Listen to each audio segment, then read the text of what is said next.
যুক্তরাষ্ট্রের president Donald ট্রাম্পের শুল্ক নীতিতে এবার বড় আঘাত এলো দেশটির সর্বোচ্চ আদালতের তরফ থেকে।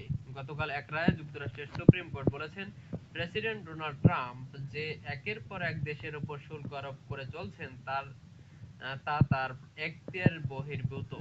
২০২৫ সালের ২০ জানুয়ারি ক্ষমতায় আরোহণের পর থেকে এতদিন কূটনৈতিক ও দ্বিপাক্ষিক বাণিজ্যের ক্ষেত্রে শুল্ককে হাতিয়ার হিসেবে ব্যবহার করে আসছিলেন ডোনাল্ড ট্রাম্প।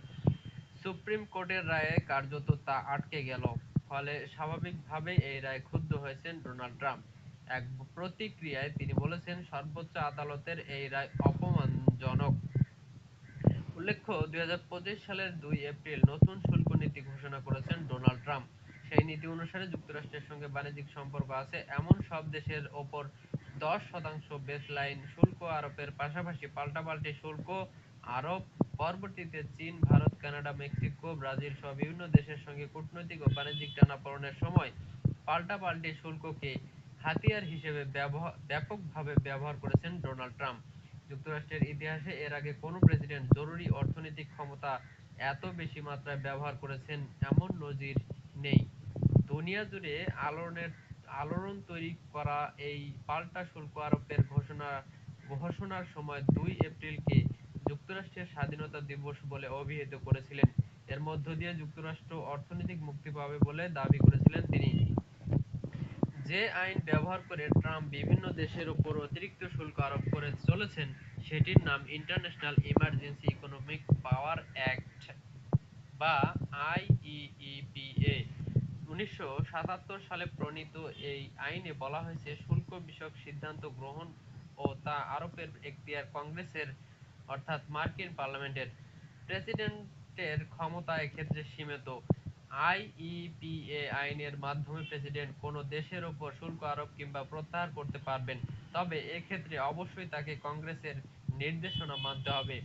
তাছাড়া কোন কোন ক্ষেত্রে বা পরিস্থিতিতে এই আইন তিনি প্রয়োগ করতে পারবেন, আইনে সেই নির্দেশনাও দেওয়া হয়েছে। সুপ্রিম কোর্টের রায়েও এই কথাই বলা হয়েছে। শুক্রবার যুক্তরাষ্ট্রের সর্বোচ্চ আদালত বলেছেন, ইন্টারন্যাশনাল ইমার্জেন্সি ইকোনমিক পাওয়ার অ্যাক্টস অর্থাৎ আইইইপিএ প্রেসিডেন্টকে নিজের ইচ্ছা অনুযায়ী শুল্ক আরোপের ক্ষমতা দেয় না। শুক্রবার শুনানির সময় সুপ্রিম কোর্টে মোট ৯ জন বিচারপতি ছিলেন। এই বিচারপতিদের মধ্যে ৬ জনই ট্রাম্পের বিরুদ্ধে রায় দিয়েছেন। এর আগে গত বছর ট্রাম্পের শুল্ক নীতির বিরুদ্ধে ফেডারেল আপিল আদালতে ট্রাম্পের শুল্ক নীতির বিরুদ্ধে পিটিশন দায়ের করা হয়েছিল।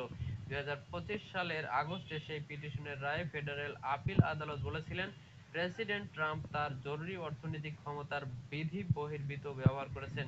শুক্রবারের রায়ে সুপ্রিম কোর্ট নিম্ন আদালতের রায় বহাল রাখলেন।